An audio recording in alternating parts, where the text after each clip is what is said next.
Shalom, selamat pagi Bapak Ibu terkasih dalam Tuhan Yesus. Sekali lagi shalom. Shalom. Selamat datang, selamat beribadah di tempat ini dalam ibadah yang pertama GBU Marsa Rosigma. Mari setiap hati kita mau datang dalam hadirat Tuhan.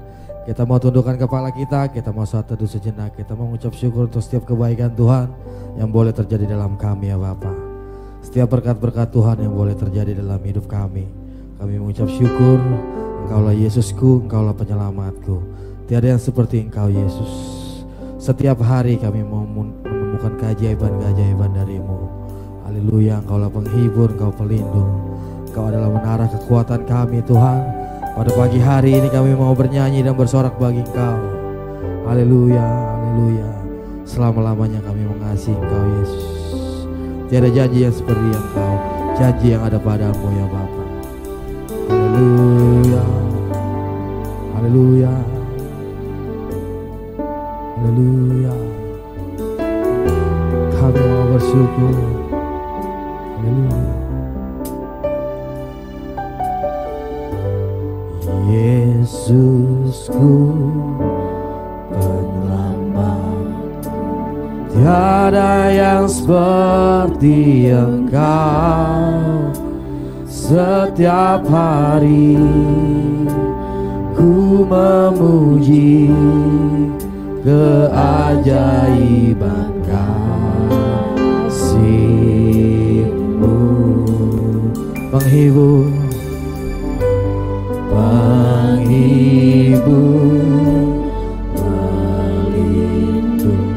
menara kekuatan. Biarlah semua yang bernafas tak berhenti menyembah-Mu.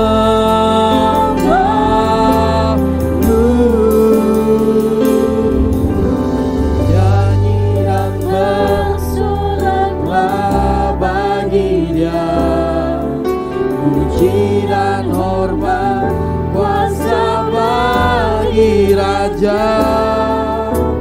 Gunung tunduk, laut bergelora mendengar nama-Mu. Ku bersuka atas perbuatan-Mu selamanya. Selamanya ku kasihi Engkau Tuhan. Tiada janji seperti yang ada padamu. Tiada janji yang seperti yang ada padamu Tuhan. Kembali naikkan pujian ini, Yesusku. Haleluya.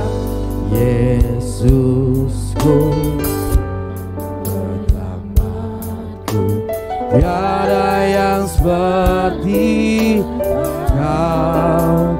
Setiap hari ku memuji keajaiban kasih-Mu, penghibur, oh penghibur, pelindung, menara kekuatan.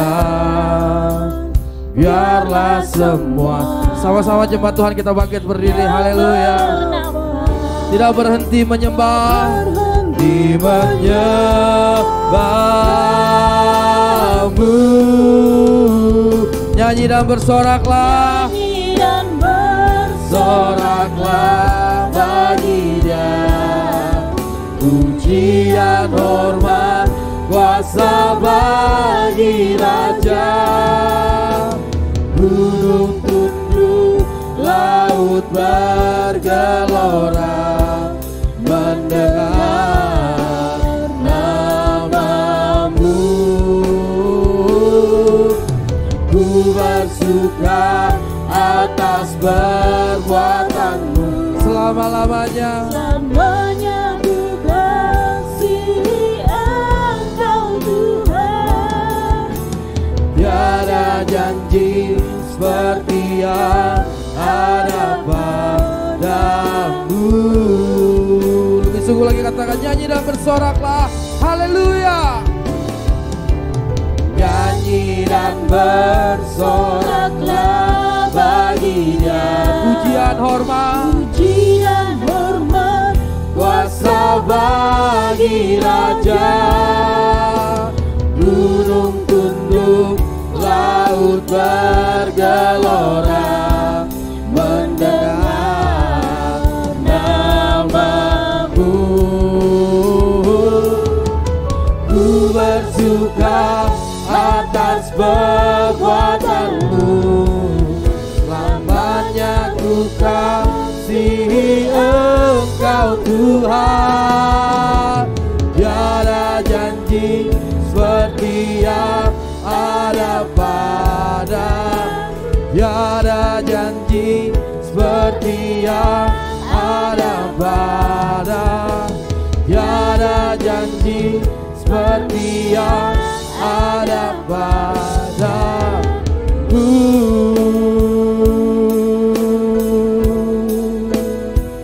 Haleluya.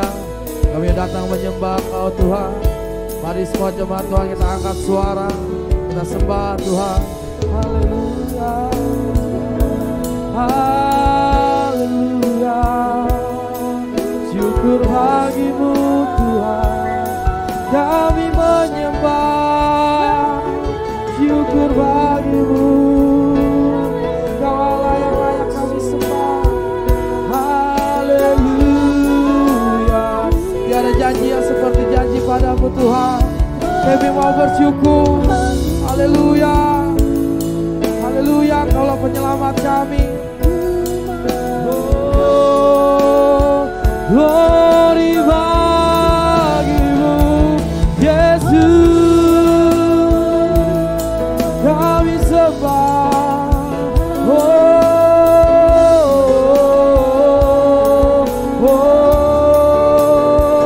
Kami memujimu Tuhan. Kami menyembahmu. Syukur bagimu. Haleluya. Haleluya. Selamanya kami mengasihi Kau. Haleluya.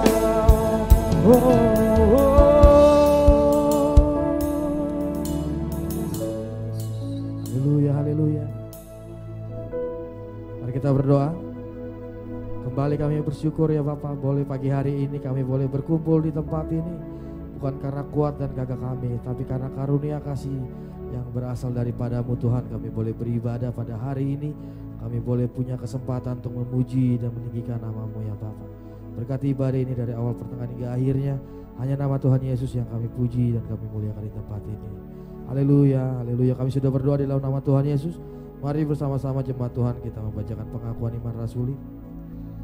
Aku percaya kepada Allah Bapa yang Maha Kuasa, Khalik langit dan bumi, dan kepada Yesus Kristus anaknya yang tunggal Tuhan kita, yang dikandung daripada Roh Kudus, lahir dari anak darah Maria, yang menderita di bawah pemerintahan Pontius Pilatus, disalibkan, mati dan dikuburkan, turun ke dalam kerajaan maut, pada hari yang ketiga bangkit pula dari antara orang mati, naik ke sorga, duduk di sebelah kanan Allah Bapa yang Maha Kuasa, dan akan datang dari sana untuk menghakimi orang yang hidup dan yang mati.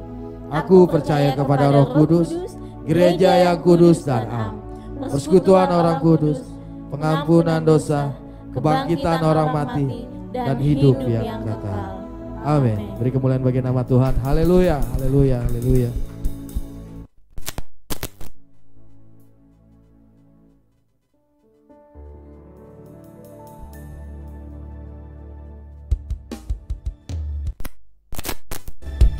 Terpujilah nama-Mu Tuhan. Kuat dan penuh kemuliaan. Haleluya.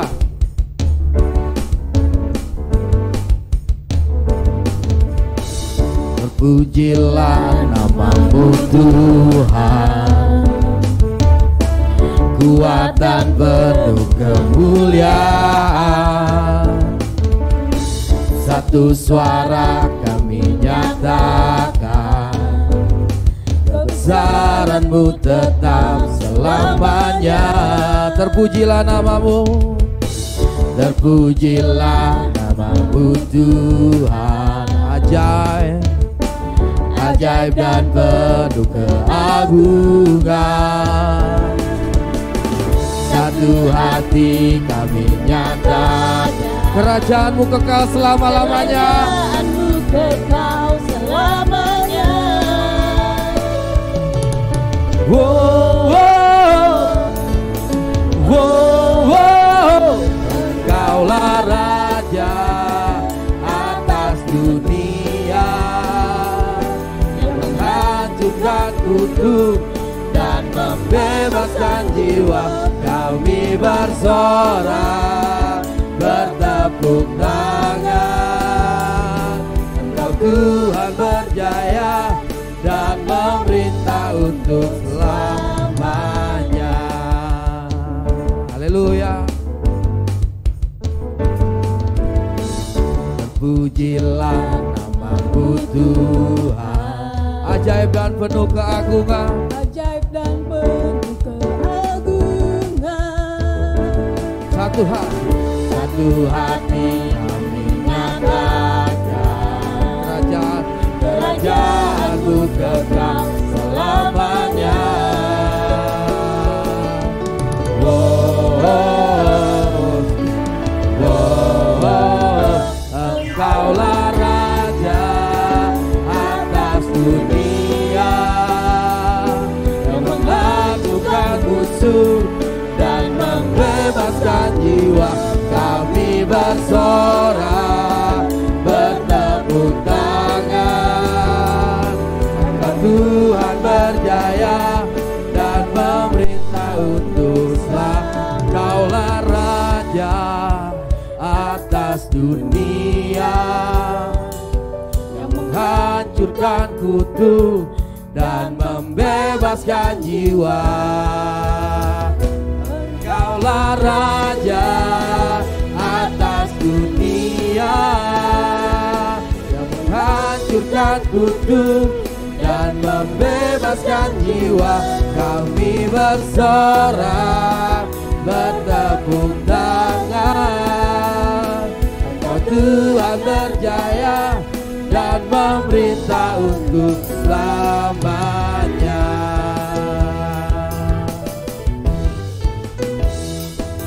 Haleluya. Haleluya, beri kemuliaan bagi nama Tuhan. Haleluya, haleluya. Sebentar kita akan masuk dalam firman Tuhan. Kita siapkan hati kita. Angkat pujian Kaulah segalanya bagi kami. Kau Bapa yang mengasihiku, kuasa-Mu memulihkan kami. Kau memberikan kami hati yang baru Tuhan. Haleluya.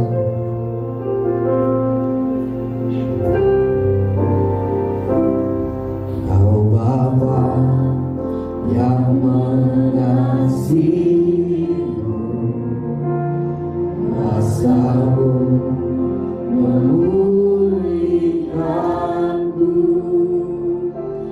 hati yang baru Kau berikan, untuknya dapat melihat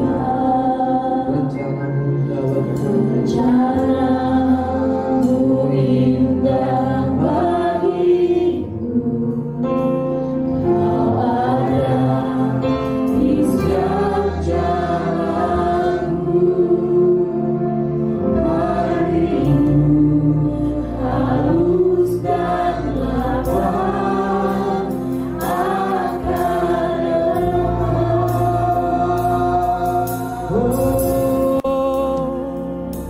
lah segala. Haleluya. Di dalam hidupku, kerajaanmu, kebenaranmu itu bagianku.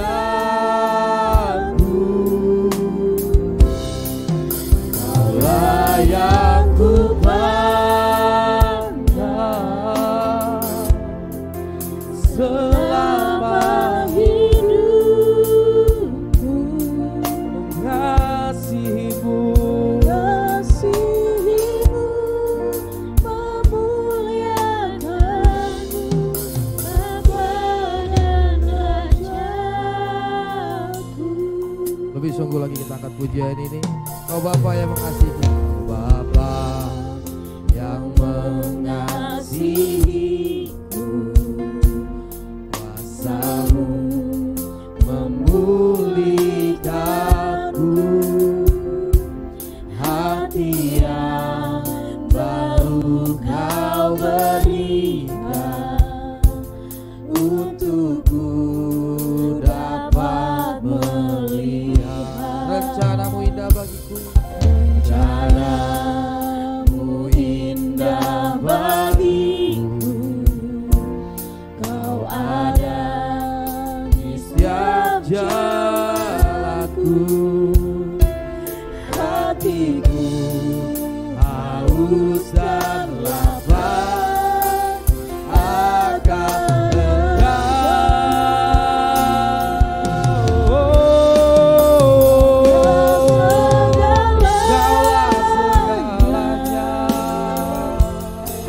di dalam hidupku, kerajaanku, kebenaranku,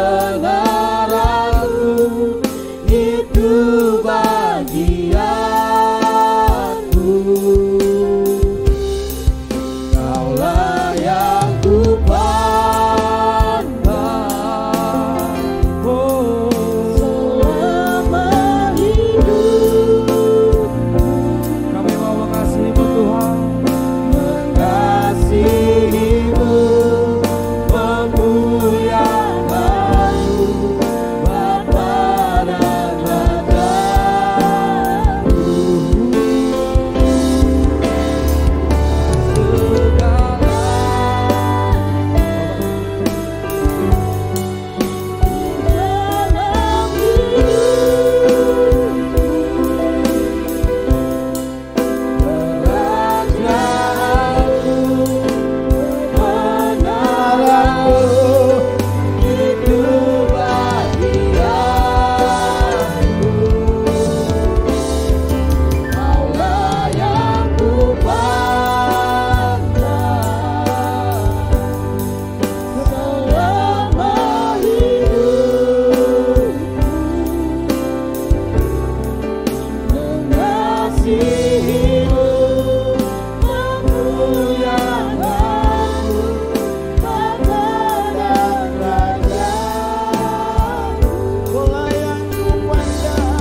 Bapa dan Rajaku.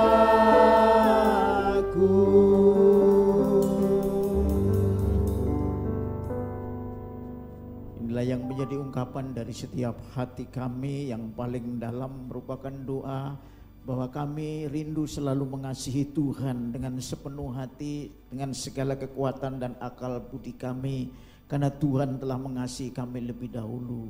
dan hanya Engkau yang kami pandang, hanya Engkau yang memberi hidup. Dan hari ini Tuhan, Kau telah hantar kami dalam suasana kembali dalam ibadah pagi hari Minggu yang kami masuk di dalam tahun 2021, minggu yang kedua. Engkau telah memberkati sepanjang minggu hari-hari yang telah kami lalui bersama dengan Tuhan, dan saatnya kami boleh ada di rumah Tuhan untuk menikmati hadirat, mulai pujian dan penyembahan. Dan apa yang boleh kami naikkan sebagai pujian, ucapan syukur, Tuhan kiranya boleh berkenan kepada Tuhan, karena itu keluar dari hati dan dari kesungguhan kami hanya untuk kemuliaan-Mu. Sebentar kami akan mendengarkan firman Tuhan. Mari Kau urapi kami sekalian. Biarlah kuasa Roh Kudus yang hadir dan membawa kami kepada pengertian yang dalam, dan membawa kami kepada penghidupan firman hati. Secara khusus kami juga berdoa untuk persembahan yang telah dibawa oleh anak-anak-Mu di dalam kotak persembahan yang Kau nyatakan buat gereja-Mu, supaya kami boleh menghimpunnya untuk pekerjaan Tuhan di tempat ini. Kuduskan, sucikan setiap persembahan ini dan berkati, supaya hanya untuk kemuliaan-Mu. Yang memberikan persembahan jemaat-Mu Tuhan, Kau juga berkati, karena mereka mengasihi Tuhan melalui apa yang Tuhan telah nyatakan menjadi berkat dalam kehidupan sepanjang minggu ini. Terima kasih Tuhan, dalam nama Tuhan Yesus Kristus. Tuhan yang dipermuliakan pun mereka yang tidak hadir bersama dengan kami melalui online service yang kali ini mereka ada di rumah, memberkati melalui persembahan. Tuhan pun mereka yang tidak hadir bersama dengan kami melalui online service yang kali ini mereka ada di rumah, memberkati melalui persembahan. Tuhan berkati mereka. Tuhan tolong supaya mereka boleh hidup karena Tuhan, dan Tuhan memberkati mereka karena kasih setia-Mu, dan mereka boleh mengucap syukur hanya untuk kemuliaan. Terima kasih Bapa, terpuji nama-Mu. Kami siap mendengarkan firman Tuhan, dan berfirmanlah Tuhan kepada kami. Kami siap untuk menerimanya dalam nama Tuhan Yesus Kristus. Yang siap diberkati dengan firman Tuhan, katakan sama-sama amin. Baik, silakan duduk. Puji nama Tuhan. Salam. Puji nama Tuhan. Salam. Hari ini Bapak Ibu Saudara, saya rindu untuk membagikan kebenaran firman Tuhan tentang kata shalom. Ya, sebagaimana di dalam ungkapan pertama sebelum kita ibadah, biasanya pembicara ataupun worship leader menyampaikan kata shalom. Bahkan secara lengkap dikatakan sebagai shalom aleichem. Ya, dan dijawab oleh aleichem shalom. Shalom aleichem ini adalah ungkapan bahasa Ibrani, bahasa yang digunakan untuk menulis Alkitab Perjanjian Lama. Saudara tahu Perjanjian Lama ya, Perjanjian Lama itu Kejadian sampai Maleakhi. Setelah itu Perjanjian Baru, Matius sampai kitab Wahyu. Ada perbedaan ketika kitab suci kita ditulis. Di dalam Perjanjian Lama, sebagian besar kitab kita ditulis dengan bahasa Ibrani, dan sebagian kecil bahasa Aramaik, itu bahasa hari-hari, bahasa yang kolokwial atau yang pergaulan begitu. Tapi terlalu sedikit yang bahasa sehari-hari yang disebut Aramaik, tapi sebagian besar bahasa untuk bahasa Perjanjian Lama di dalam Alkitab kita menggunakan tulisan bahasa Ibrani, ya, bahasa Ibrani. Kemudian di dalam Perjanjian Baru dari Matius sampai kitab Wahyu itu dengan bahasa Yunani, ya. Nah, itu bahasa aslinya, maksudnya bahasa aslinya. Nah, kitab-kitab kita itu hanya ada dalam salinan-salinan. Tetapi dari seluruh salinan itu namanya dikemas dalam disebut manuskrip.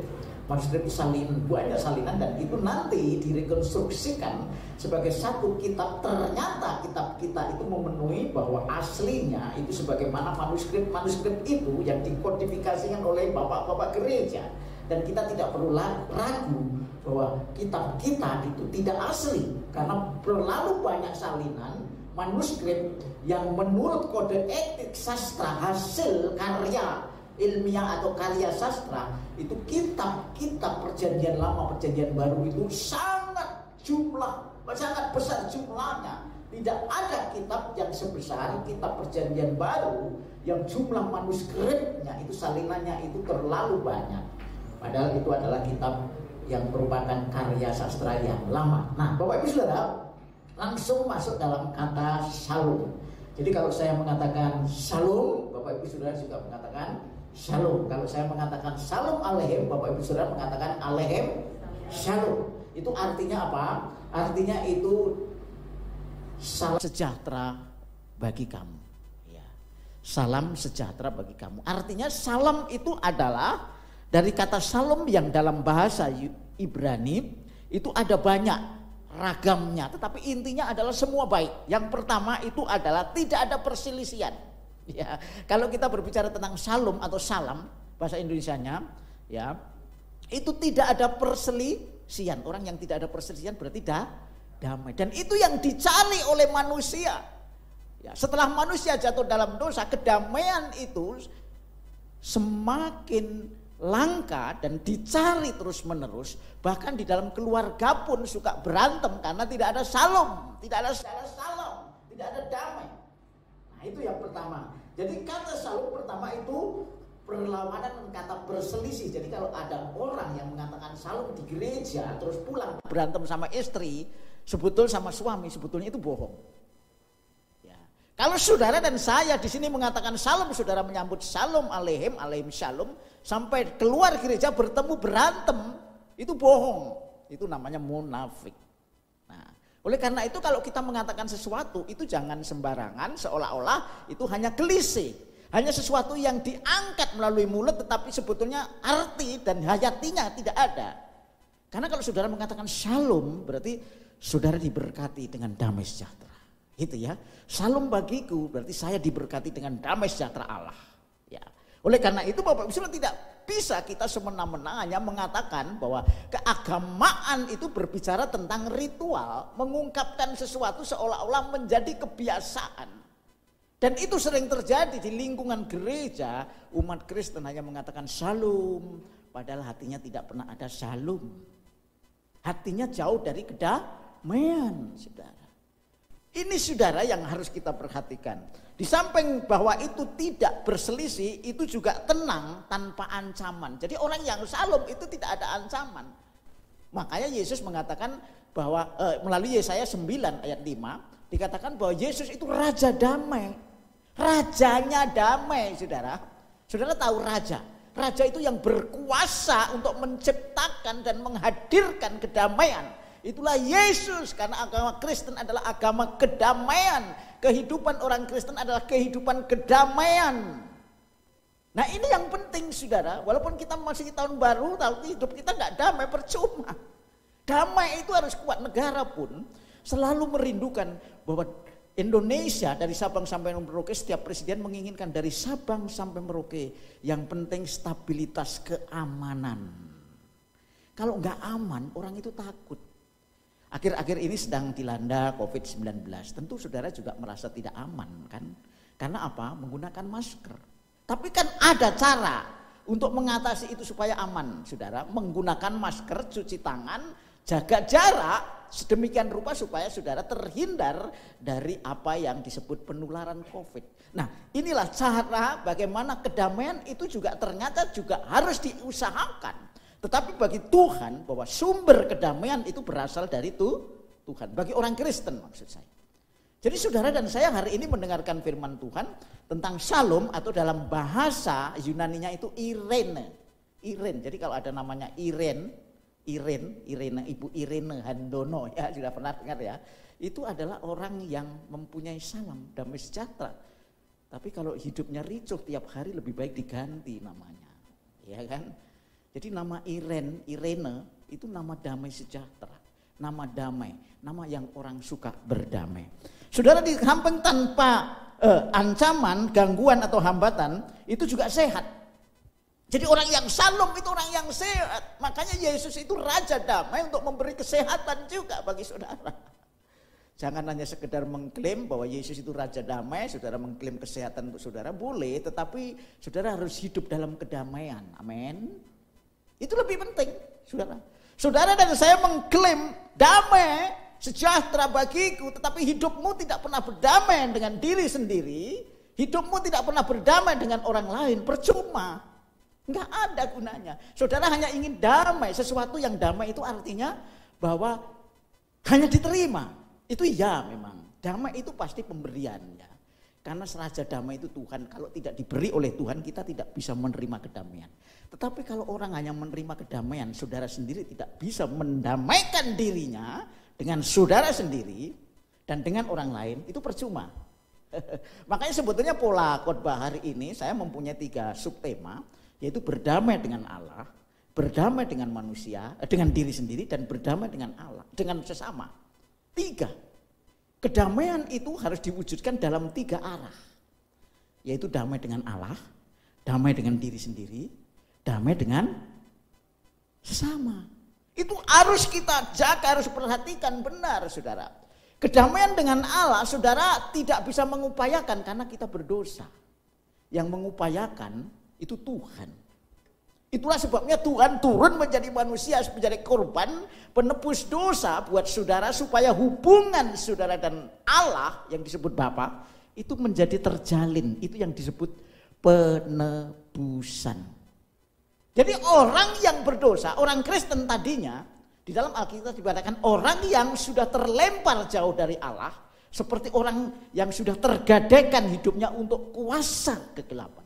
Kita itu tergadaikan secara tidak langsung. Ketika kita berbuat dosa, kita menjauhi Tuhan, kita itu tergadaikan, terlepas hubungan dengan Allah Bapa, kita menjadi orang-orang duniawi yang suka marah, suka membenci, suka iri, suka ngomongin orang. Itu tergadaikan hidup kita dari hubungan dengan Tuhan. Nah saudara, itulah yang disebut seteru. Seteru itu musuh. Itu Alkitab mengatakan seteru. Tapi Tuhan sebetulnya tidak memusuhi. Saya kasih tahu, makanya Kristen itu agama kasih. Tuhan tidak memusuhi. Yang memusuhi itu saudara sendiri menjauhkan diri dengan Tuhan. Saya kasih contoh. Kalau anak sudah dikasih tahu sama orang tua, tapi tetap tidak mengikuti nasihat orang tua, dia pergi. Yang salah orang tuanya apa anaknya? Anaknya. Dia tidak mau berdamai dengan orang tua. Dia meninggalkan orang tuanya.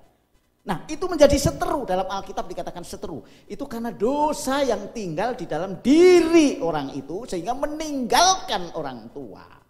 Meninggalkan nasihat ilahi sehingga dosa menguasai, sehingga yang tadinya senang mengasihi menjadi benci. Gitu ya. Yang tadinya murah hati, tadinya menjadi pelit. Yang tadinya terang, sekarang menjadi gelap. Itu karena dosa. Ini menjadi seteru. Makanya kekristenan adalah agama bukan sekedar kita ikuti bagaimana jalan hidup menurut hukum. Bukan sekedar menurut hukum. Misalnya jam 7 pergi ke gereja, jam 8 selesai. Selama ibadah kita dengar khotbah, ya, mendengarkan musik, dia memuji Tuhan. Bukan sekedar kita melakukan terus Tuhan, oh ya kamu sudah melakukan. Bukan. Saudara ada hati terhadap Tuhan. Ya, saudara ada pikiran kepada Tuhan, saudara perasaan seperti Tuhan Yesus melakukan ibadah dengan Bapaknya. Jadi harus ada pembaharuan. Jadi itulah yang disebut hayat kehidupan kekristenan itu bukan hanya sekedar melakukan terus nanti lagi janji. Tuhan aku sudah ini, mana janjinya. Bukan kayak gitu saudara. Kekristenan adalah melakukan karena cinta Tuhan, karena saudara sudah dipulihkan dari gelap menjadi terang, dari yang lama menjadi baru. Hidup saudara berpindah, dan berpindah itu harus bergulir terus menjadi anak Tuhan yang semakin hari semakin cinta Tuhan. Cinta Tuhan itu diubah karakternya seperti Tuhan, yaitu buah-buah roh itu, kasih, damai sejahtera, sukacita dan seterusnya. Itu yang harus mewarnai kehidupan. Jadi kalau itu belum terjadi, saudara dan saya harus bertanya kepada setiap diri masing-masing, apakah saya sudah menjadi orang Kristen atau belum? Itu namanya shalom, salah satu dari buah roh, damai sejahtera. Jadi Bapak Ibu Saudara, jadi shalom itu begitu, tenang tanpa ancaman, sehat, makmur, sepadan dengan kata agape atau kasih ya saudara. Kemudian selamat. Itu luas sekali, damai sejahtera dan seterusnya. Saudara-saudara, shalom akhirnya menjadi satu ungkapan di dalam pertemuan orang-orang yang berkomunitas. Jadi menganggapnya begini, kalau shalom itu pasti dia orang Kristen atau orang Yahudi. Sebetulnya kalau kita lihat tidak harus seperti itu, memang iya. Ya, shalom itu kan sebetulnya ketika orang Kristen menggunakan bahasa Ibrani, itu menyapa seseorang itu shalom. Gitu ya. Sebetulnya kata Shalom itu kalau kita coba pisahkan dari pengertian agama, itu sebetulnya istilah bahasa atau budaya yang digunakan untuk menyapa orang yang artinya damai sejahtera. Kalau bahasa Indonesia apa? Salam. Damai sejahtera, salam bagimu, salam sejahtera bagimu. Sebetulnya sama. Shalom itu bahasa Ibrani, kalau salam itu bahasa Indonesia, bahasa Arabnya apa? Assalamualaikum. Bahasa, maksudnya begini. Jadi ini jangan sampai saudara, wah kalau Shalom itu mesti orang Kristen. Oh enggak. Saudara pergi ke Yahudi sana, saudara bilang selamat pagi, ya enggak ngerti. Karena dia enggak tahu bahasa Indonesia. Makanya salam sejahtera enggak ngerti, tapi harus Shalom Aleichem. Saudara pergi ke Arab, saudara enggak bisa ngomong Shalom atau selamat pagi. Saudara ngomongnya Assalamualaikum. Terhadap siapa? Ya orang Arab, entah itu Kristen, entah itu Islam.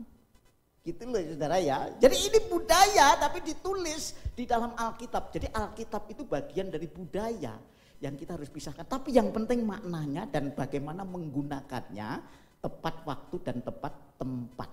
Saudara ya. Jadi enggak ada. Itu bukan merupakan identitas. Memang akhirnya menjadi kelompok, oh kalau Shalom orang Kristen. Makanya kalau orang-orang besar lagi sambutan dalam suasana peristiwa penting pasti Shalom, Assalamualaikum, salam budaya ya, mam budaya, terus apa ya, salam kebajikan, Om Swastiwasti, seolah-olah itu identitas, seolah-olah, karena mereka yang ngomong biasanya kelompok tertentu, padahal sebetulnya itu hanya bahasa. Haleluya, itu puji Tuhan, iya kan?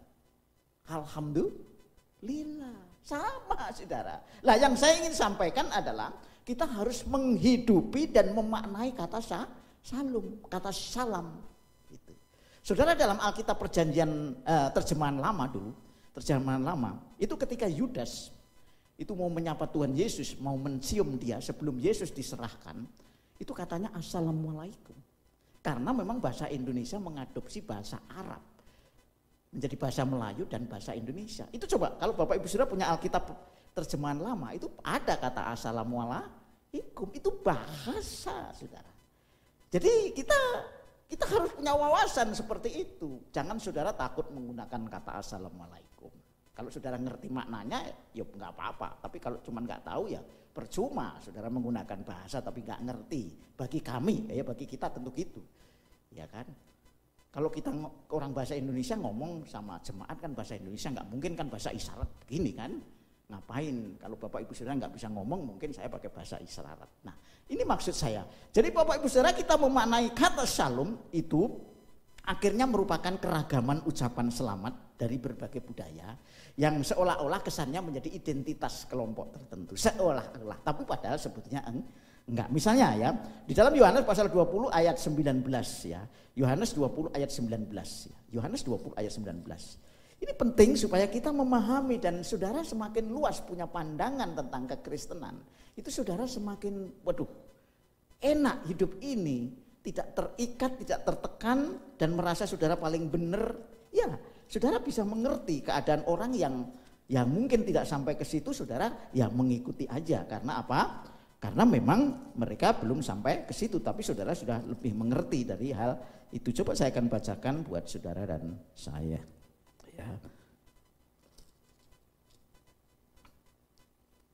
Ya.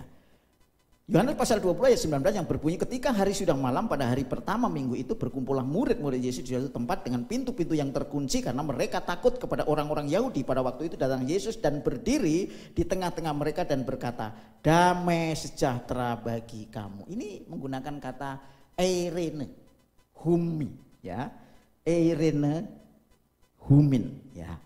Ini bahasa Yunaninya begitu. Jadi damai sejahtera bagi kamu. Ini merupakan ungkapan yang diberikan oleh Tuhan kepada para murid waktu itu bahwa dia memberikan salam selamat.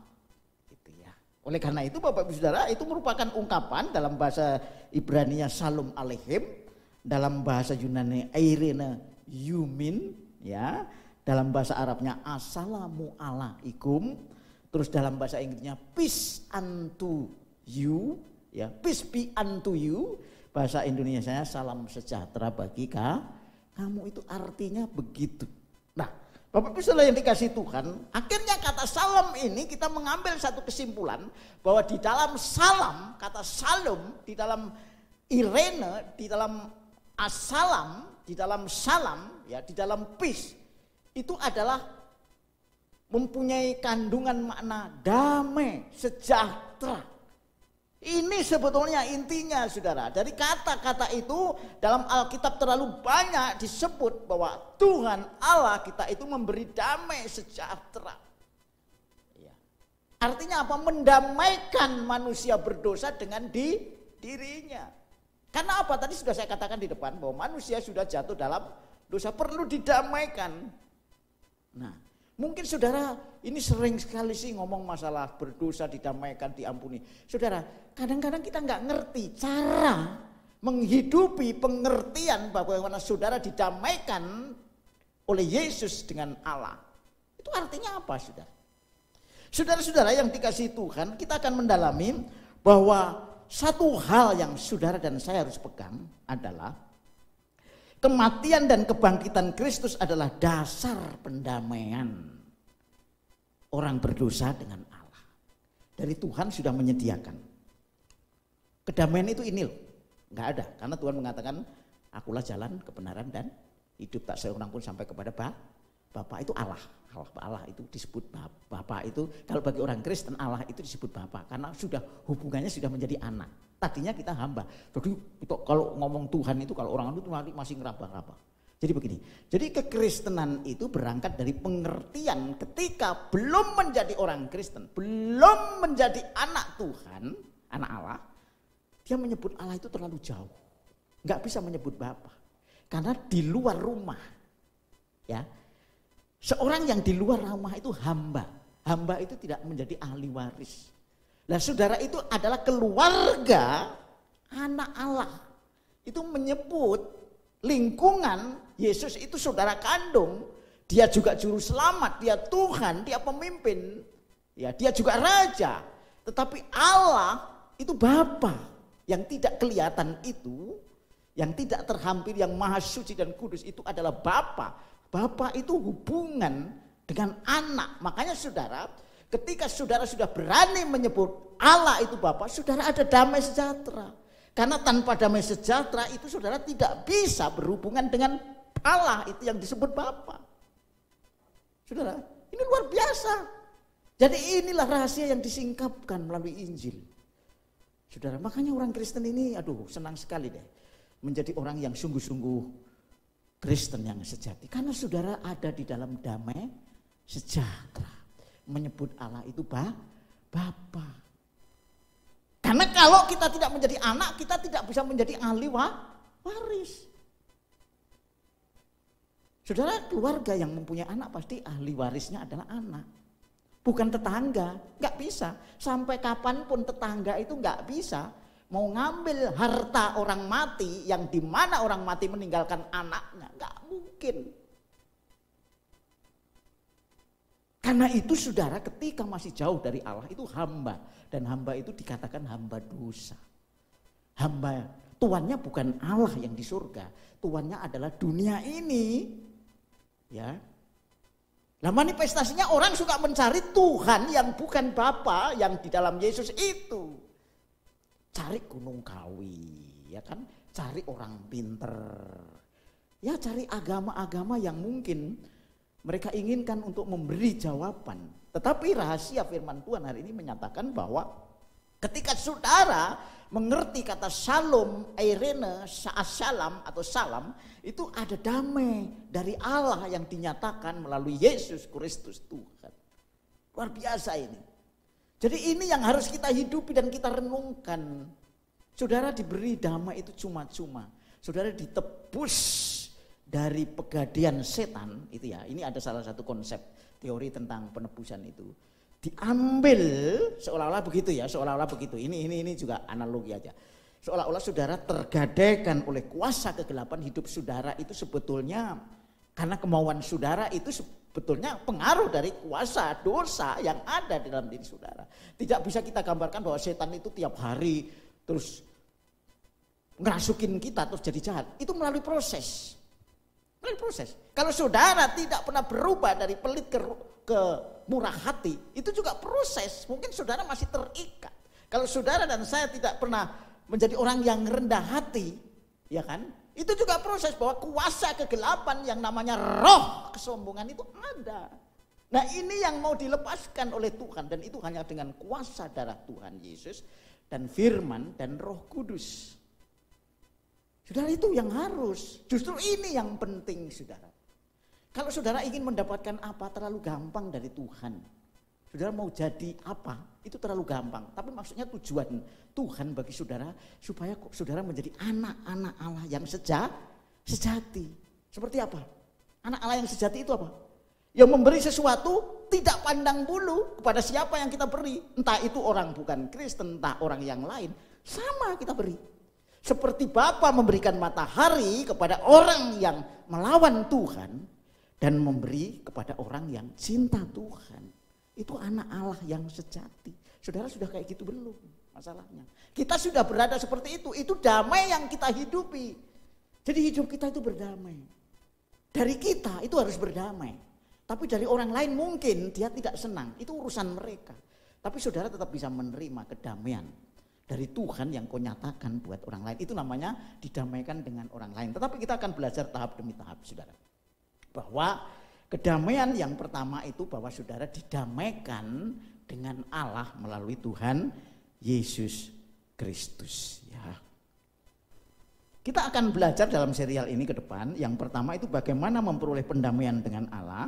Yang kedua dampak didamaikan. Orang yang mempunyai kedamaian itu dampaknya apa? Tapi yang pertama bagaimana mencarinya, mendapatkan. Yang ketiga manusia berdamai dengan dirinya sendiri. Yang keempat nanti manusia berdamai dengan sesamanya. Sekarang kita masuk dalam bagaimana memperoleh perdamaian dengan Allah. Tadi saudara kita tergadaikan, kita menjauhi Tuhan. Saudara ingat cerita di dalam Kejadian. Ya. Pasal 3. Ketika Adam dan Hawa makan perintah Tuhan, buah terlarang itu. Dia berubah sikapnya. Karena dia melanggar Tuhan. Artinya apa? Dia sudah lagi tidak cinta Tuhan. Jadi dosa itu membuat saudara tidak cinta Tuhan. Ya sulit. Walaupun saya kan tetap ke gereja Pak. Tapi coba hari Senin sampai hari Sabtu saudara cinta enggak Tuhan? Artinya tetap taat enggak melakukan kehendaknya? Mungkin saudara seharian di gereja hari Minggu. Tapi Senin, Selasa, Rabu saudara berbuat dosa enggak? Enggak cinta Tuhan. Jadi gereja menjadi tempat seolah-olah aku cinta Tuhan hari Minggu. Tapi selain itu saya enggak cinta engkau. Itu bukan kekristenan. Kekristenan mengubah hidup seluruhnya dari pikiran, perasaan, keinginannya untuk mengasihi Tuhan. Walaupun itu intensitasnya tiap pribadi berbeda. Tetapi itu tetap, saya pun masih sering berbuat sesuatu yang salah. Tetapi sebetulnya bukan kuingini, karena tekanan kemampuan kita sebagai manusia yang daging itu lemah. Tetapi kalau kita tetap ikut Tuhan, percaya Tuhan itu memberi bekal dengan firman dan Roh Kudus dan sering berdoa dan berserah kepada Tuhan, Tuhan memberi kemampuan untuk mengatasi dosa itu. Itu saudara. Jadi oleh karena itu Bapak Ibu Saudara, kalau kita berbicara tentang bagaimana kita mau mencari perdamaian, itu satu yang sering kadang-kadang juga diabaikan oleh orang Kristen. Walaupun dia sudah menjadi Kristen, dia suka tidak mau menyadari dirinya sebagai orang berdosa. Itu pertama. Jadi walaupun kita menjadi Kristen, kita itu tetap harus menyadari bahwa kita itu sebetulnya orang berdosa. Nanti saudara kalau di surga, saudara sudah nggak ada dikatakan orang berdosa diselamatkan. Sekarang sudah diselamatkan tetapi belum penuh. Belum penuh, iya kan? Belum penuh, tapi janjinya adalah ya dan amin dalam iman bahwa saudara diselamatkan dalam iman. Dan Tuhan tidak pernah berdusta kalau ngomong. Kalau Tuhan mengatakan hari ini engkau bersama aku dengan masuk Firdus. Itu betul, betul, betul. Lah kita juga kayak gitu. Kalau kita hari ini dipanggil Tuhan, kita bersama dengan Tuhan. Tapi apakah dosa kita sudah diselesaikan dengan orang lain? Belum semua kan. Kita masih bohong tapi belum pernah minta maaf kan. Tapi Tuhan itu begitu baik. Tetapi saudara tidak boleh, karena belum selesai Tuhan itu baik terus aku berdosa lagi. Bukan. Kita harus mulai melihat diri kita mau berdamai dengan Tuhan, itu damainya itu juga harus dengan diri sendiri. Artinya kita harus mengakui diri kita sebagai orang berdosa, tetapi kita hidup dalam kebenaran. Itu sulitnya begitu. Nggak mungkin kita itu sempurna semua, tetapi Bapak Ibu Saudara, saudara hidup dalam kebenaran, dan kebenaran itu Kristus. Kristus itu adalah pribadi yang menyelamatkan saudara. Dia yang pasang badan di hadapan Bapa, bahwa saudara sudah dibenarkan karena didamaikan dengan darahnya. Dan itu satu-satunya jalan yang dipilih Allah melalui Alkitab yang disingkapkan kepada saudara, bahwa saudara didamaikan dengan Allah. Jadi yang pertama saudara harus mengakui bahwa saudara bersalah. Mungkin saudara dari perspektif bahwa saudara menjadi orang Kristen sudah selesai. Saya sudah terima Yesus kok, masa mengakui lagi. Tiap hari saudara masih suka salah atau enggak? Saya masih. Kita harus mengakui kita itu orang lemah, Tuhan ampuni. Kadang-kadang kita salah nggak mau loh mengakui sama orang-orang yang lebih rendah dari kita. Mungkin bawahan kita, orang nggak pandang. Nggak usah, aku nggak salah, kamu yang salah. Coba, padahal Tuhan sudah tidak melihat kita sebagai orang yang berdosa, tetapi orang yang dibenarkan. Tuhan, dari kacamata Tuhan, saudara itu dianggap sebagai orang yang sudah dibenarkan. Tapi saudara sendiri tidak menjadi orang benar. Masih harus bertumbuh dalam pengudusan. Tetapi saudara sudah dianggap saya kasih ilustrasi. Saya kasih ilustrasi, pasti saudara pasti ngerti ini. Saudara kalau di sekolah ya, orang belajar. Itu misalnya ada 10 ya. Yang diuji, semua itu dapat 4, 3, 2, 1. Itu kalau menurut sistem SKS ya yang selama ini saya tahu, itu 4 itu lulus.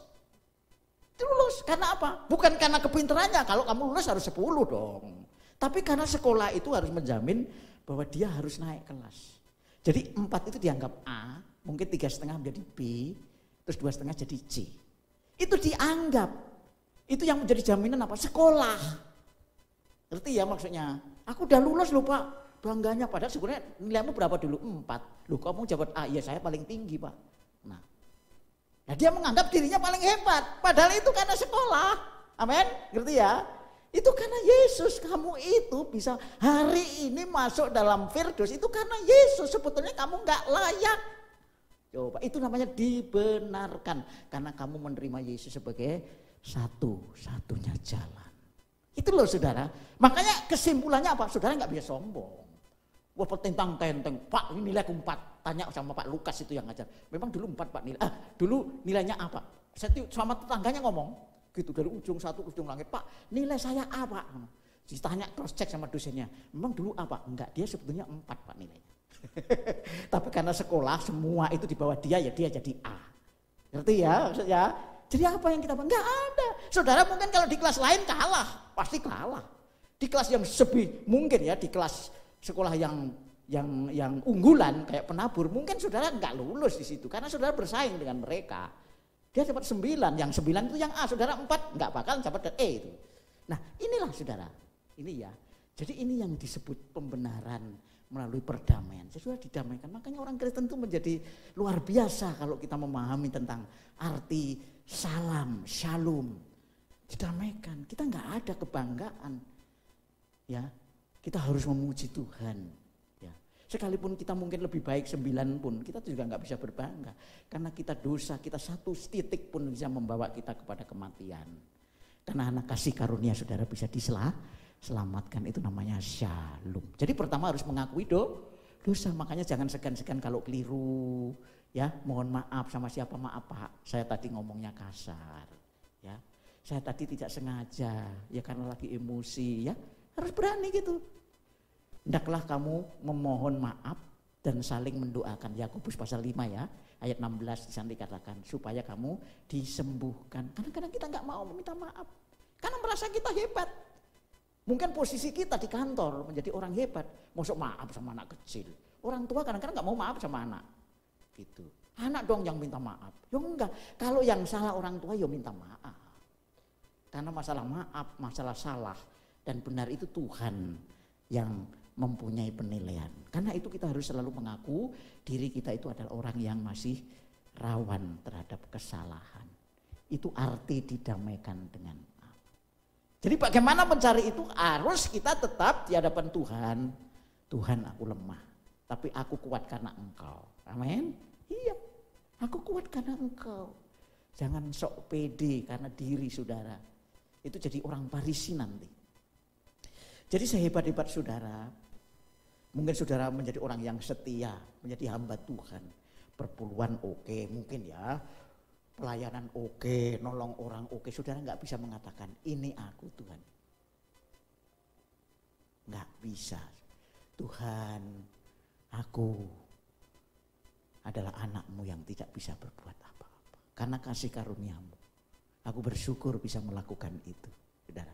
Nah ini humble. Ini adalah kerendahan hati. Jadi merasa bahwa dirinya sebagai orang yang berdosa. Saudara bisa baca nanti Lukas 15 ayat 18 sampai 19. Itu tentang orang anak yang bungsu ya. Anak yang bungsu yang meninggalkan orang tuanya, dia pergi ke menghabiskan harta warisannya untuk poya-poya, akhirnya dia kehabisan dan miskin dan kembali kepada orang tua. Dia merasa sudah berdosa kepada Bapa. Dia bersalah kepada Tuhan. Nah itu, dan dia ingin kembali kepada Tuhan. Itu yang pertama. Kalau saudara mau didamaikan dengan Tuhan harus selalu kayak gitu dalam praktek tiap hari. Yang kedua bertobat, menerima Yesus. Benar-benar menerima Yesus apa adanya dalam kehidupan saudara sebagai Tuhan. Menerima Yesus itu apa sih? Bukan mengakui doang. Yesus, aku sekarang menerima Engkau sebagai juru selamat. Seperti di dalam pengakuan iman, bukan cukup dengan seperti itu. Pengakuan iman masih apa aja bisa. Pancasila, satu ketuhanan yang Maha Esa. Sampai 5, itu bisa. Tapi itu tidak menyelamatkan kalau saudara tidak mengakui Yesus sebagai Tuhan dalam hidup saudara. Ya kalau Tuhan suruh ke AA, walaupun itu itu berat Tuhan.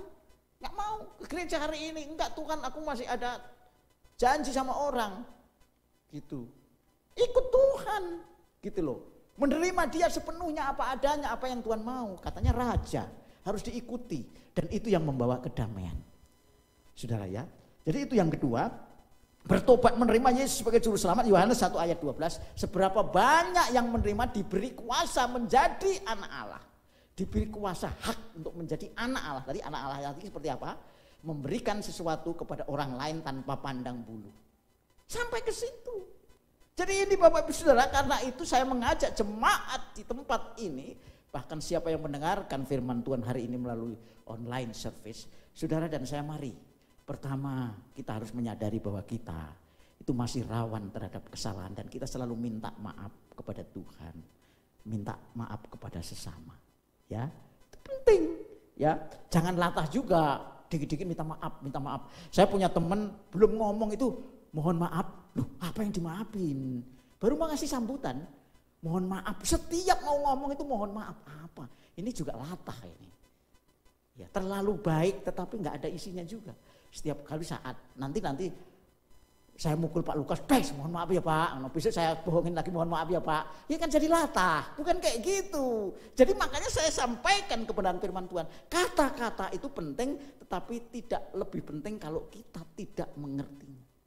Jadi penghayatannya jauh lebih penting, gitu loh. Bukan sekedar seberapa banyak kita berbuat dosa minta maaf, bukan itu main-main, saudara. Bukan kayak gitu. Hidup ini memang harus sungguh-sungguh. Dari hati yang paling dalam kita pahami bahwa hidup ini tidak sekedar mengucapkan pengakuan iman, tapi menghidupi pengakuan iman dalam hari sehari. Bahwa Yesus Tuhan, aku ikut sekali Yesus untuk selama-lamanya. Gitu. Nah ini Bapak Ibu Saudara, dan itu juga proses dari bayi rohani bertumbuh sampai kepada dewasa rohani, saudara. Jadi yang kedua bertobat, ya bertobat. Nanti Yohanes 1 ayat 12, Roma 10 ayat 9 itu pengakuan barang siapa mengaku Yesus adalah Tuhan dan percaya dalam hatinya bahwa Allah sudah membangkitkan dari antara orang mati, maka dia akan diselamatkan. Ya, Kisah Rasul 2 ayat 38 ya. Terus yang ketiga Bapak Ibu Saudara, yang ketiga bagaimana kita memperoleh pendamaian itu adalah berkomitmen untuk meninggalkan hidup yang lama. Itu harus, saudara. Orang Kristen masih kadang-kadang campur aduk, main gadu-gadu. Ya, enggak apa-apa lah, kita kan berjumpa sama orang-orang yang suka minum-minum. Yuk kita ikut minum. Maksudnya begini, saya ingin kasih tahu tentang bagaimana kekristenan itu. Sebetulnya minum itu kalau tidak membawa mabuk, itu sebetulnya tidak mempengaruhi terhadap emosi dan kesadaran. Tetapi itu kan sudah bahaya. Kalau sudah saudara bawa bir, minuman keras, aku cuma sedikit kok. Tapi lama-lama nanti minum lagi. Jadi lebih baik mencegah daripada menyembuhkan. Jadi Tuhan itu memberi firman melalui apa yang disebut preventif, pencegahan. Gitu. Kalau saudara tidak bisa bergaul dengan orang yang mempengaruhi saudara menjadi buruk, saudara jangan bergaul. Maksudnya bukan benci terhadap orang itu, tapi saudara harus tahu diri. Amin? Iya dong. Kalau saudara mempunyai lingkungan di sekitar seolah-olah saudara merasa kuat padahal saudara akan jatuh, ya jangan di situ. Ini bukan berarti kita menjauhkan diri kepada mereka bahwa mereka itu orang yang gak kenal Tuhan. Bukan, saya gak sanggup ikut seperti engkau. Aku hidupku sudah baru gitu loh. Tapi ini jangan menganggap bahwa aku gak mau sama dia seolah-olah aku menjadi eksklusif. Bukan, karena Tuhan mengatakan hendaklah engkau cerdik seperti ular, tulus seperti merpati karena engkau berada di tengah-tengah serigala. Kamu domba yang lemah.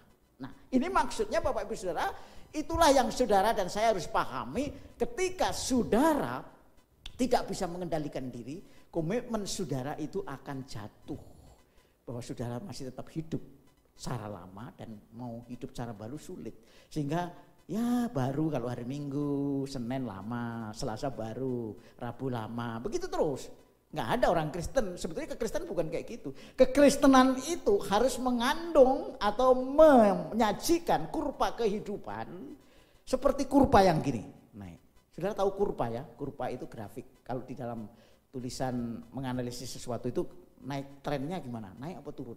Bukan begini. Nggak ada orang Kristen turun. Jadi turun malah semakin rebah, semakin jahat. Sudah Kristen 5 tahun, 10 tahun hidupnya nggak pernah berubah. Gitu. Dulu mabuk, sekarang malah jadi orang yang lebih jahat daripada pemabuk, saudara. Maksudnya begitu. Jadi hidupnya harus menunjukkan tren dan itu yang menilai bukan orang lain, saudara sendiri. Saudara. Enggak perlu, aku baik apa enggak ya? Padahal yang disuruh menilai itu adalah suka dikasih duit, cantik, bagus.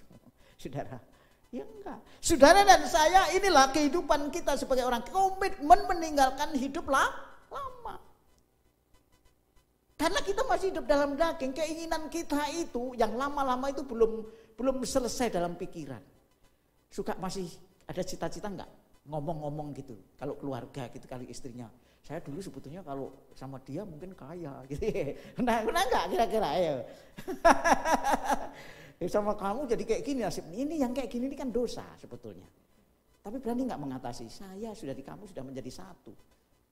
Enggak bisa. Kadang-kadang kayak gitu kita angan-angan yang kadang, wah saya kalau jadi orang seperti dia pasti aku lebih bahagia. Itu juga fantasi saudara. Hidup itu mengalir tapi juga tetap punya perencanaan. Amin.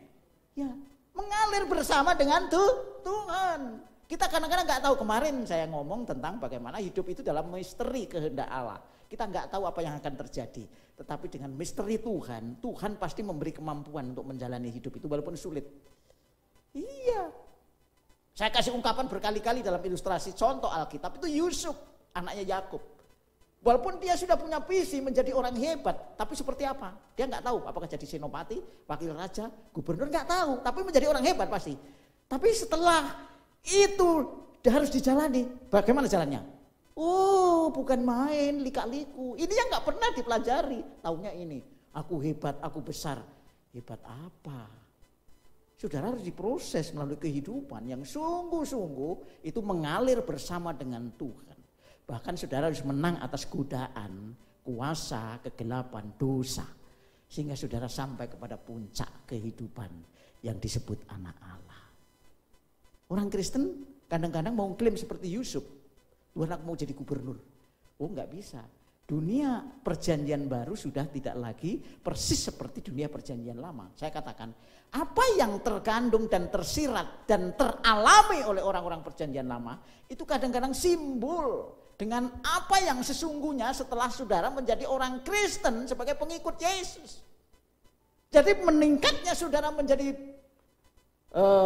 kepala, ya kan? Meningkat bukan ekor, menjadi kepala, itu menjadi karakter yang seperti Kristus. Bukan menjadi saudara pilkada menang, dipilih menjadi lurah, kayak gitu. Jadi bupati menang, bukan itu.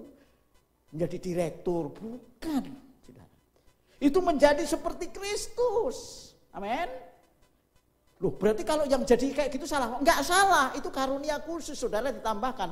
Tapi bahayanya besar enggak? Jadi orang seperti itu? Besar. Saudara menjadi orang hebat di dunia itu besar bahayanya. Karena kedagingan saudara pasti lebih menyerang roh saudara. Iya kan? Biasanya saudara selama ini mungkin pakai mobil biasa. Sekarang dikasih mobil bagus sama pemerintah. Itu ditumpangin gak bisa kan sama tetangga kan. Jangan Pak, ntar dulu. Kan begitu. Itu kan aduh padahal mestinya dia sedih. Aduh aku kok malah begini ya. Saya jadi Perdana Menteri, jadi menteri kok sama malah gak bisa sama rakyat. Nah kan sedih sebetulnya. Padahal Yesus datang kemana? Dia ke desa-desa, ke kampung-kampung, mencari orang sakit, mencari orang lemah, mencari orang buta, mencari orang lumpuh. Diapain? Dipulihkan, disembuhkan, diberkati. Saudara. Jadi kalau saudara semakin, makanya saya bayangkan ketika Yesus itu lahir di istana Raja Herodes, pasti sulit Yesus menyembuhkan orang-orang miskin. Karena dia kena protokoler, harus turun. Karena itu, saudara dan saya, saudara sudah didamaikan dengan Tuhan. Yang pertama, saudara harus tetap merasa bahwa saudara sebagai orang berdosa yang dibenarkan oleh Tuhan. Tidak ada alasan untuk berbangga diri, menganggap kita lebih baik dari orang lain. Yang kedua, saudara harus menerima Yesus sebagai Tuhan. Ikuti dia walaupun sulit jalannya. Karena itu komitmen saudara yang pertama. Yang ketiga, harus berani meninggalkan cara hidup yang lama. Yang selama ini saudara masih cintai bahwa adalah itu dosa. Tinggalkan saudara. Dan sekarang harus menjadi manusia baru. Dari minggu ketemu minggu. Dari jam 1 ketemu jam 0. Dari tahun baru sampai akhir tahun 2021. Itu namanya kita akan mendapatkan kedamaian dari Kristus. Dan inilah kehidupan kita saudara. Menjadi orang Kristen itu sulit gampang. Tapi percaya bahwa bukan yang dipermudah itu berarti saudara lebih diberkati dari Tuhan. Kesulitan saudara boleh alami. Tapi saudara tetap bisa menyembah Tuhan. Bisa memberkati orang, bisa bersukacita, bisa bersyukur. Sekalipun saudara gagal. Saudara kalau saya mau cerita gagal, banyak sekali gagal. Tapi saya diberi kekuatan Tuhan. Berapa kali saya hampir tidak lulus. Tahu hampir tidak lulus. Sebetulnya memang harusnya tidak lulus, tapi jadi lulus. Ya, itu karena kemurahan Tuhan. Itu semua Tuhan, saudara. Ya, semua itu Tuhan. Dan banyak, saya bisa tes apa, enggak diterima, enggak ada masalah. Karena memang Tuhan memproses kita untuk menjadi seperti sebagaimana saudara lihat saya sekarang. Ya, untuk mengembalakan dan hidup bersekutu dengan saudara. Untuk supaya kita menjalin hubungan dalam kedamaian sebagai orang percaya. Ya, itulah Bapak Ibu Saudara yang pertama, bagaimana kita mencari kedamaian. Dan itu hanya karena respon iman kita kepada Tuhan yang telah menyediakan kedamaian buat saudara dan saya. Biarlah firman Tuhan memberkati saudara dan saya. Dan saudara pulang hari ini tidak hanya menerima kedamaian dari Tuhan. Tapi saudara bisa menghidupi kedamaian itu dalam diri saudara. Dan juga dengan orang lain. Yang nanti dalam serial berikutnya kita akan jelaskan lebih lanjut dalam khotbah-khotbah yang memberkati saudara dan saya. Tuhan Yesus memberkati kita sekalian. Tepuk tangan buat Tuhan Yesus Kristus. Haleluya. Amin. Mari saya jemput kita semua bangkit berdiri. Bapak Ibu Saudara kita angkat satu pujian. Engkaulah Tuhan, Engkaulah Raja. Ku rindu setiap waktu.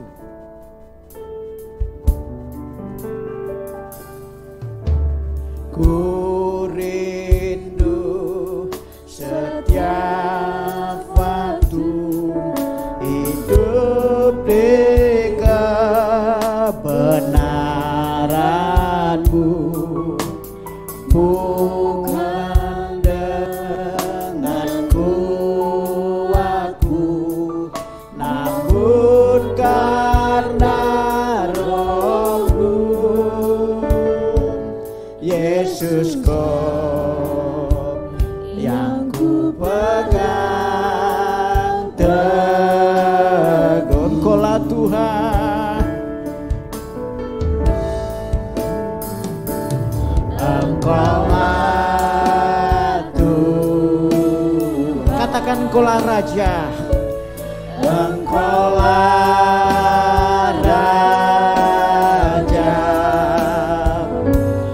berdaulat atas hidupku, ku berserah. Engkaulah Tuhan, Engkaulah Tuhan, Engkaulah Raja, Engkaulah Raja,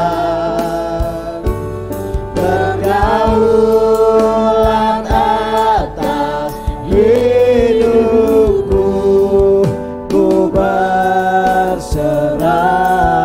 Berdaulat, berdaulat atas hidupku, ku berserah. Berdaulat, berdaulat atas hidupku, ku berserah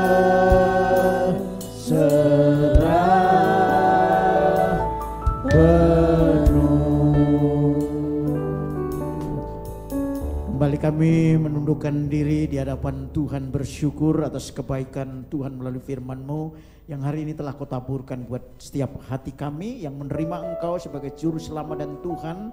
Dan kami ingin selalu menyadari bahwa diri kami adalah orang berdosa. Kami boleh selamat karena kebenaran Kristus, bukan karena kesucian, kebaikan kami. Oleh karena itu Tuhan, ajari kami kedamaian yang kami terima dari Tuhan, membawa hidup kami sungguh-sungguh berubah. Dan kami boleh mengikut Engkau Tuhan apapun keadaannya, karena Tuhan beri kemampuan dengan roh-Mu dan firman-Mu, supaya kami boleh berani berkomitmen meninggalkan hidup kami yang lama dan masuk dalam kehidupan baru sebagai ciptaan yang baru. Berkati jemaat-Mu yang hari ini telah mendengarkan firman Tuhan. Kami percaya mereka memerlukan kedamaian sejati daripada Tuhan, menjadi anak-anak Allah yang sejati. Sekalipun mereka juga punya masalah dalam dunia ini, dalam kehidupan lahiriah, hamba-Mu berdoa, Tuhan Kau berkati mereka. Kami mohon belas kasihan-Mu, yang sakit Tuhan sembuhkan, yang lemah Tuhan kuatkan, yang susah Tuhan hiburkan, yang dalam masalah Tuhan Kau beri jalan keluar. Sekalipun itu bagian dari seluruh kehidupan kami yang utuh, kami percaya Tuhan juga akan memberkati itu bagi setiap kami, sehingga anak-anak-Mu dalam keadaan sehat. Kami mohon Tuhan Kau bebaskan mereka dari terpapar COVID-19, karena kami tahu Tuhan kami mau hidup untuk Tuhan, untuk sesama kami, untuk menjadi berkat. Terpujilah nama-Mu. Terima kasih Bapa, terpuji nama-Mu. Kami ucap syukur dan kami sudah berdoa dalam nama Tuhan Yesus Kristus. Yang percaya diberkati katakan sama-sama amin. Silakan duduk, Tuhan Yesus memberkati kita sekalian. Baik Bapak Ibu Saudara, tiba saatnya kita akan mengikuti pengumuman dari multimedia buat seluruh jemaat Tuhan.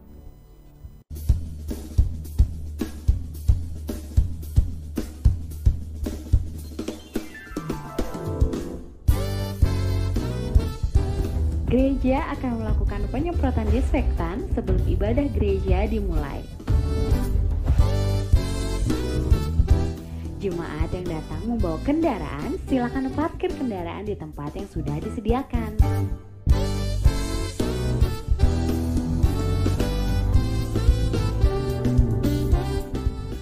Jemaat yang hadir dalam ibadah diwajibkan memakai masker dan dalam kondisi sehat.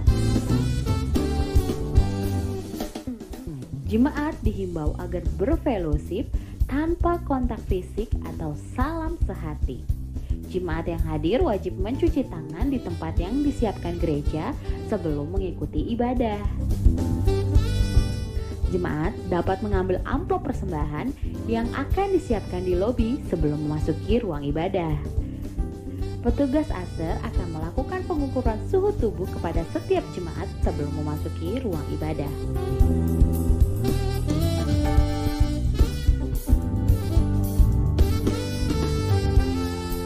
Jemaat dengan suhu tubuh di atas 37,3 derajat Celcius tidak diperkenankan mengikuti ibadah di gereja.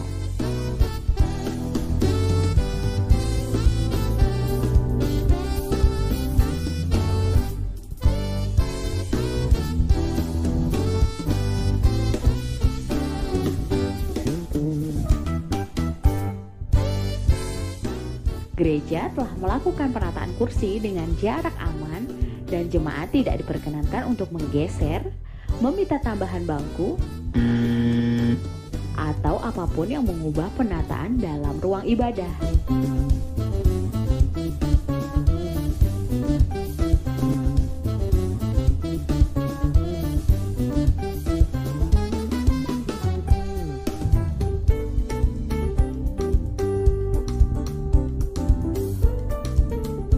Jemaat diharapkan langsung pulang usai ibadah dan tidak berkerumun di lingkungan gereja.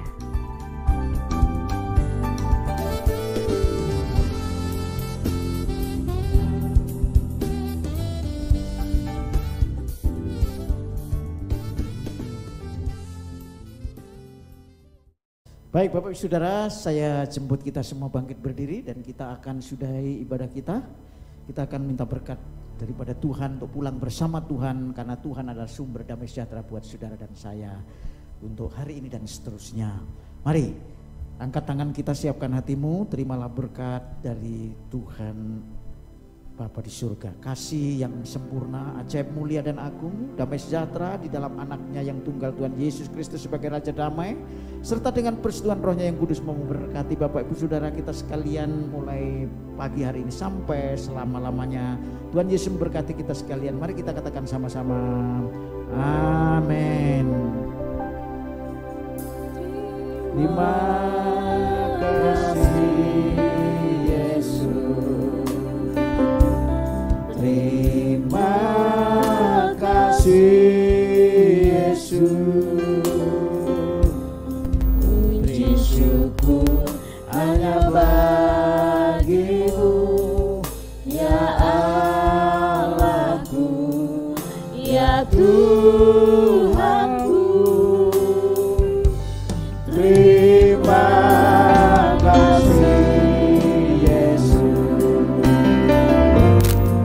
terima kasih Yesus, puji syukur hanya bagimu, terima kasih Yesus.